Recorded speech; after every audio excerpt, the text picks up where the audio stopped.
Well, hey guys, it's Jason coming to you again from my home shop here in Napanee, Indiana.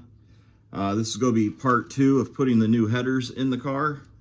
We got them mocked up, and we essentially found out that we're going to have to rewire and rerun hoses for a lot of things, more so than what we were going to get done in the last video.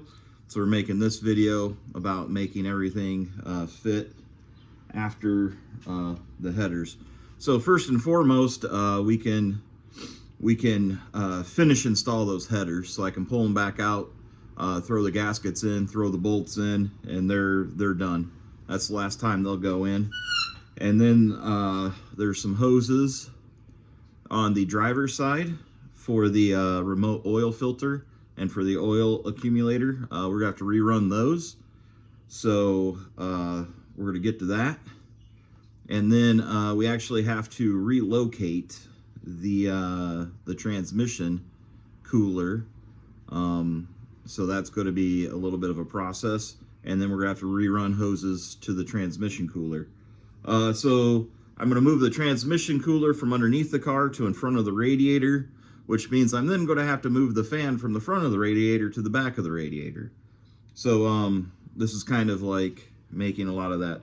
So I think the first thing that we're going to tackle is that fan situation and that cooler situation, because I need that in place so that I can measure for my hoses for the transmission.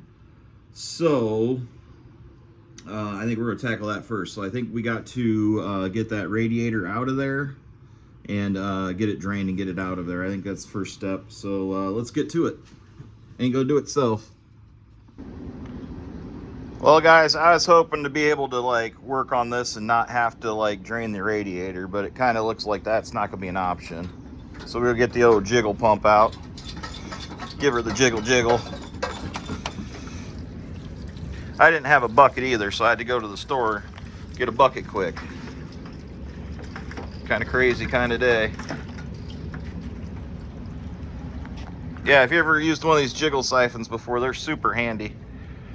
That's that special coolant, water-based stuff that keeps you cool in the summer. Well, we're gonna let that drain, and then I'm gonna pull that radiator out, and then we're gonna get back to this.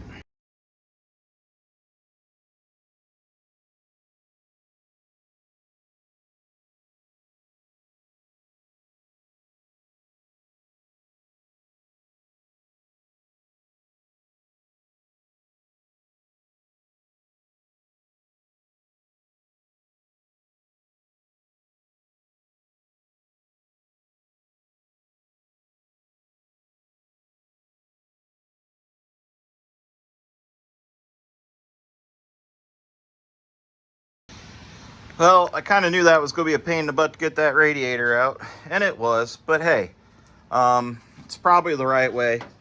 It's going to give me a lot more room to get up in there and to do it correctly, so probably in the end it was a better decision. So yeah, let's get that transmission cooler up there and see if we can get it at least a couple holes drilled for it, and see if we can't find a home for it. Well guys, it took some looking around and whatnot, but I think I can tuck that intercooler right up under there. So I think that's where we're going to do it. It's going to sit up in front of the radiator, and it's just going to sit right up in there real nice and neat. So I'm gonna have to build some mounts for that, so that's what we're going to get onto next, is building those mounts. Okay guys, this is what I came up with. I can mount that guy right up there. I had to chop some of this out of here. I had to notch these back to make a little room. I got rid of some bracing up in there, but I can add a little piece of angle iron down there to mount the bottom, and then I got a little piece of angle iron up here that I can mount to mount the tops. And this will all tuck in front of my radiator. So now I just got to drill those holes and get it get it done. So I think that's going to work really good. And the reason that I'm showing you this side over here is because I can add another one of those to this side, and I can do some cooling on my oil, because my oil is getting hot during the burnout.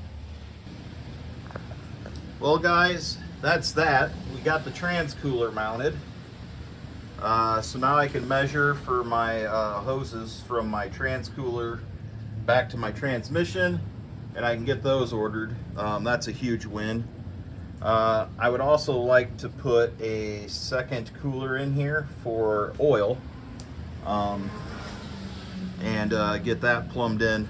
I just have my oil filter here, so I should be able to go from the return back to the engine, right straight up into the oil cooler, and then right straight back out, and it should swing right down and right back in, right into the engine.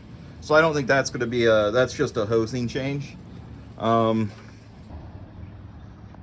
guys, it's been a few days since I've been out here, long enough that I've got to order into Summit and back. So there's another Durrell cooler stuffed up in that that little area. That one's for the oil. I got to run Big Dash 10.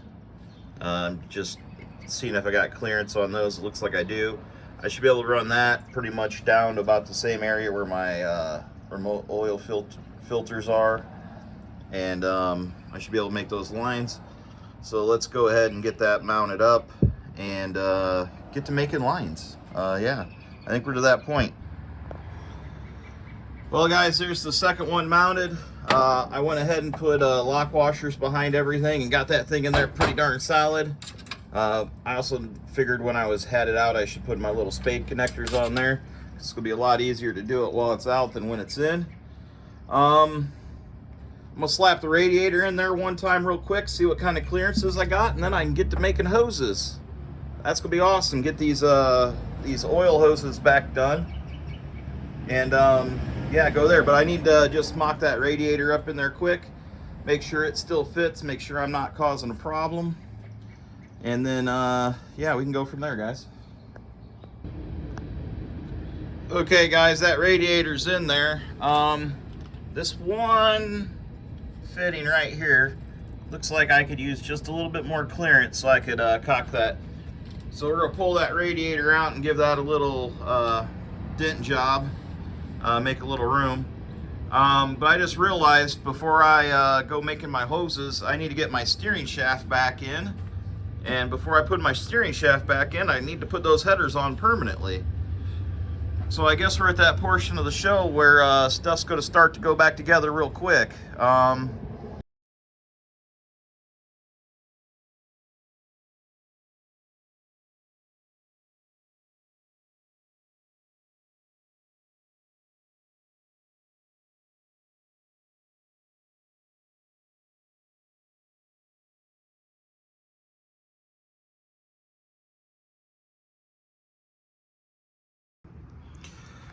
So we got that header put on. I got the gasket in there. That's final mounted. I got my steering shaft in there. That's final mounted in there as well. And I went ahead and I made this first hose. This is from, this is after the oil filters. This would be going back to the block. But what we're gonna do is we're gonna run it up in here. We're gonna run it in that cooler. And then we're gonna run it back out of the cooler and back to the engine. As you can see, I got plenty of room in that corner. I did have to take this little guy out of here. But I think that's actually looks really good. So the other hose should come out right below here. Plenty of room for it. So now I need to run the two hoses from the block to here, and from that guy up there back down to the return. So I think I'm gonna worm around and do that. I also need to make this the accumulator one. Well guys, I'm extremely happy with how this came out. I didn't run them underneath that, I just ran them over top of that. But I have my oil out, my oil in, and my accumulator. They come right up over here. My oil breaks off to my oil filter. It goes through the oil filter, and then it goes up to the oil cooler, and then it comes back down, and it goes right back into the engine. So everything's going to run through the oil cooler 100%. Then I also got the oil accumulator hooked up here. Kind of left it in the same spot, but everything's tucked right down around here, right down around the front, and then it hugs up on the block right there. Let me take you underneath so you can see what's going on down there. Okay guys, this is why stuff takes so long. I don't know if you can even see it, but there's the oil feed on a 90. It's hard to even get a wrench on that guy, more or less anything else. And then there's the return back, and then there's the accumulator. And there's the header right there. And I have this little heat shield stuff I'm gonna put on this guy. We're just gonna, I mean, there's a pretty good gap there. I mean, you can get your finger through it. So I don't think it's gonna be too bad. But yeah, those things are in there tight, guys. It's hard to even get a wrench on these. And these are 1 inch. These are 1 inch up here. So yeah, they don't make a 1 inch wrench this long. So you just living your life 1/4 of a turn at a time. But minus spark plugs, this side's done. I got my oil cooler that I wanted to add. That wasn't there originally, but I did get all my hoses remade, and I did get that header on. I do have the steering rod back in. So yeah, we are spark plug wires from having this side of the car done. I only have one set of hoses to run, and that is from the trans cooler down along the engine back to the trans. I'm going to try to do like I did on the other side and run them kind of close in there between the motor mount and the motor. I'm going to try to get them in there. These are transmission coolant lines, so I did get pre-made PTFEs. Anytime you're doing with a hydraulic fluid, you got to have a PTFE lined hose. That's why my power steerings are the way they are. They're a pre-made hose. And I did the same thing for the transmission. I measured twice. Hopefully they're long enough. If not, I don't know what I'm going to do. But I'm pretty sure they're long enough. So we're going to snake those in.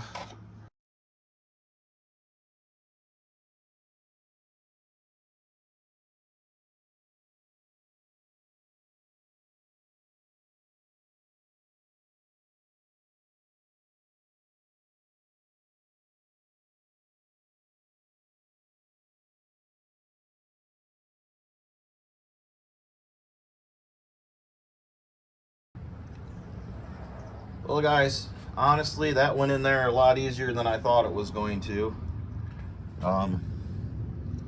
Yeah, they're on there. They're tucked out of the way. I don't really see any issue with them. Last thing I got to do before I can put the radiator back in is get those wires connected to something so that when I flip a switch, the fans turn on. So yeah, I think I got to get to doing just a little bit of wiring before I can put that radiator back in.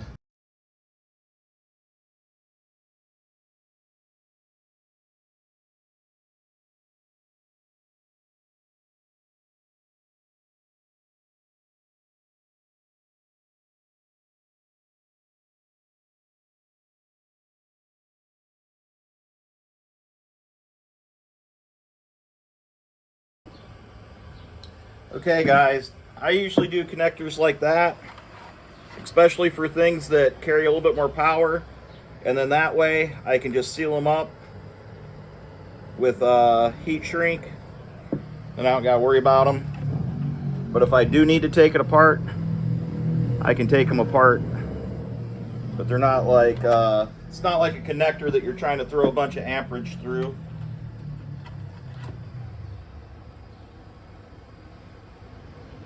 You can kind of just do a little bit.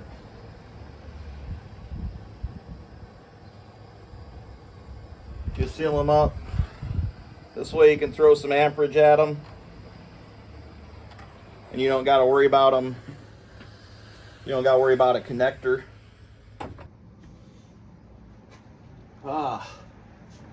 So we got those wires tucked away and ran to the back. We got all of our hoses in up front to go in front of our radiator.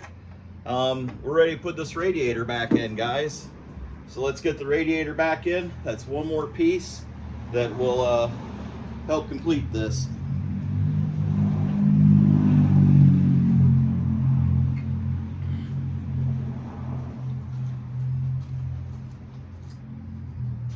Oh.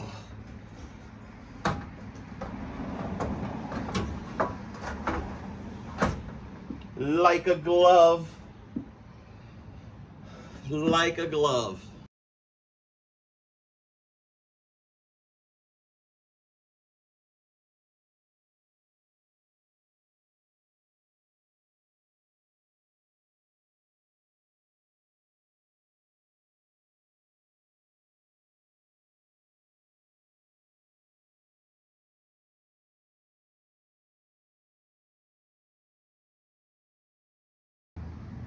And just like that, we got the radiator in, we got the fan on, and we even got our fluid back in the radiator. So that means this side's done. We went around to the front, we've got the front done. Now it's time to get on this side, and we're gonna start with the with getting that gasket and header on permanently. We're gonna do those, and then we're gonna get to some wires.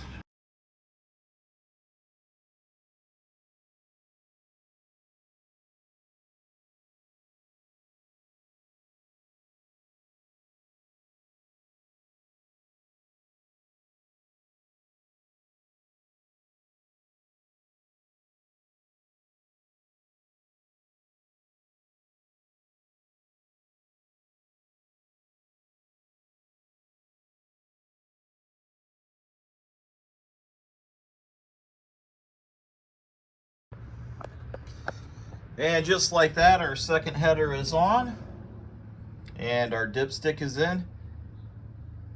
Hey, if you can tell me what I did different on this side than the other side, leave it in the comments below. Yeah, I realized I may have not done something. Okay guys, so now we got to get on wires. These two positive wires used to connect to the back of the starter, but you can see that there's a lot of header right in that way. So what I can do is I can add a little positive. It's a little insulated boss. I can add a boss here. I can connect them to that, and then I can just shoot a new wire down into that starter. I think that's going to be the simplest solution.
Well, there are the wires connected to the starter. They are pretty close, so I will get some heat shield on them. But that is the starter in and the starter wired. That only leaves us with grounds. And we did have everything grounded right here. We just took them off just to make room.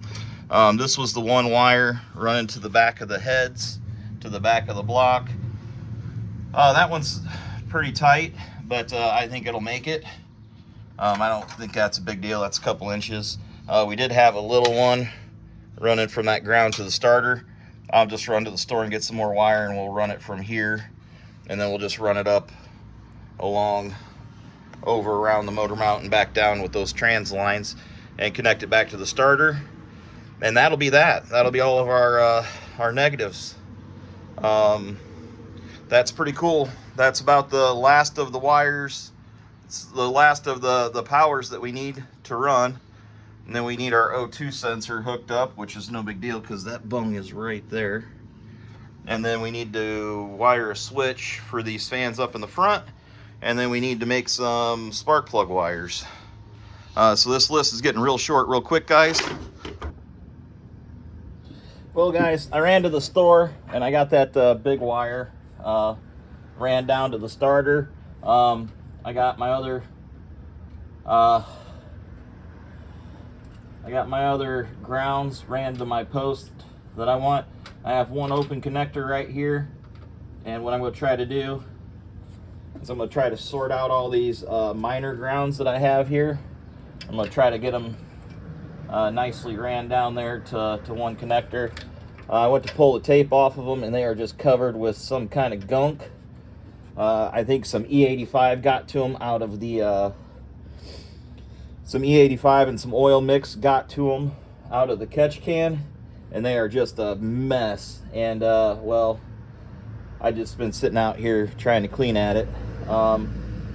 So hopefully I can get these all bunched together looking nice, and I can get them into that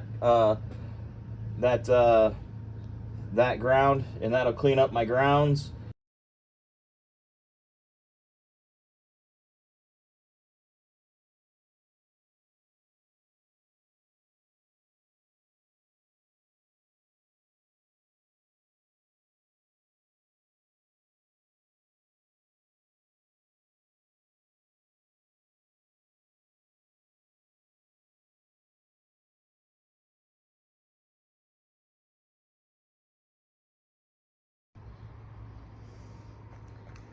Well, we got all our grounds reconnected. That bundle of grounds came out really nice. I put my 2 fans on that very first MSD relay spot, so that's done. I even got the O2 sensor in. He's hanging out down there. I got my shielding on all my wires, everything that's close to those headers. I got some zip ties on, holding some things in place. Yeah, this side looks done, all except for plug wires. I still gotta make plug wires. That's what I'm down to. I am down to plug wires. Well, guys, time to make some spark plug wires. I kind of just put those guys in there so I could see how I could route them. I think I'm just going to route them up and over the valve cover, and then around to my coils. I don't think that's going to be too hard.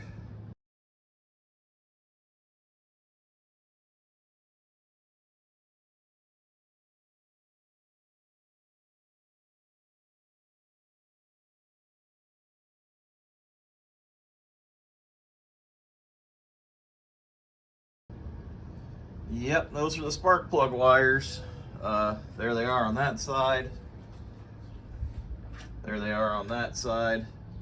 I think they look really good, honestly. I think it looks kind of better than before with them just like drooping down below. So now, the last thing I need to do before I fire this thing up is I need to get some oil in my primer. And then I have a little port down here on the side of the block, and I can pressurize that container, which then pressurizes my fuel system. And then this 14 miles of dash 10 will get filled up, and I can fill up my my cooler up there. If I tried to just do that with the engine, it'd probably crank the engine over for about 2 minutes to get all that oil pumped around. But I can just fill that up with 4 or 5 quarts of oil, and then just hit it with some pressure, and it'll just send it in the block. It'll send that. I'm gonna pop this guy off right here, and I'm gonna put him in the jug. And when I see oil start coming out of there, that's gonna tell me that all of these lines are all filled up. And then I should be able to just crank the engine up and start it on its own.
Oh, there it is. There she is, boys. That's what I wanted to see.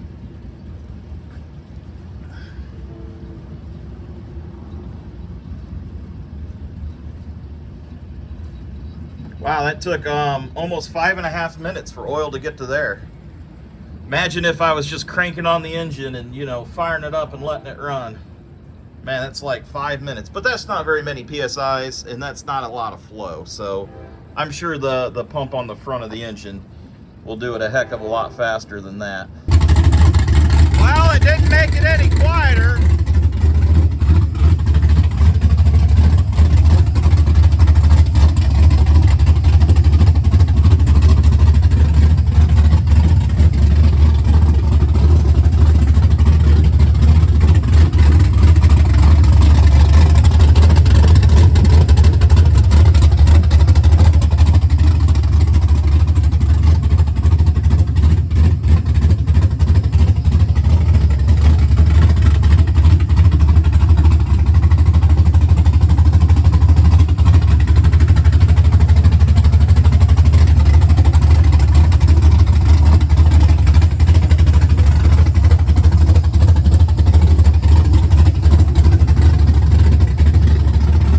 Well, guys, I don't know how much of that you heard, but that thing is really loud. I do like driving it out here in the asphalt of my driveway, because I did notice this one little spot, and it is engine oil. And I went back, and the fitting on the oil filter was loose, so I tightened that up, tightened that little guy up, and that should go away. But as far as getting those headers on there, they are on there. They are under the car. I got the car warmed up. Everything looks fine. I think I'm gonna have to tweak these spark plugs a little bit, keep them off those headers. That might be an issue. Not this side, but the other side. I think it's because of the direction they go. But anyways, guys, I think that's gonna do it for this video. All my fans work. Everything still works. Nothing quit working. But the things that we did add additionally do work. These hoses are absolutely steaming hot. That's exactly what we want. We want to get some of that heat out of that oil. The headers are underneath the car. They sound absolutely wicked from inside the car. They make the floor shake, which is absolutely crazy. That is absolutely crazy, guys. But I think we're gonna call that a success, and I think we're gonna call this the video. Well, guys, we finished the headers up, and now we finished relocating everything that needed to be relocated because of where the headers are now. So I think that job's done. That was a lot more than I was really ready for. I don't know if you guys can tell from the video or not, but this was absolutely 4 days of work, and it was about 10-hour days. So after I got the headers in last Saturday, I started working on finding a new home for everything on Sunday, and then Friday night, Saturday, and now Sunday. So I would venture to say that I'm probably really close to 35 hours invested in moving those things, and it probably took me the better part of 8 to 10 to get the headers in. Totally worth it. Not complaining. I love the fact that I have a shop and that I get to do this. But man, like, these are the long days. It's hot out. I sweat. I'm really good at it. Man, guys, I'm absolutely, just absolutely excited right now. I am so excited. It came out wonderful, and yeah. Hey, we got a burnout coming up this weekend. Come find me in the pits. You know I got something for you. Till next time, guys.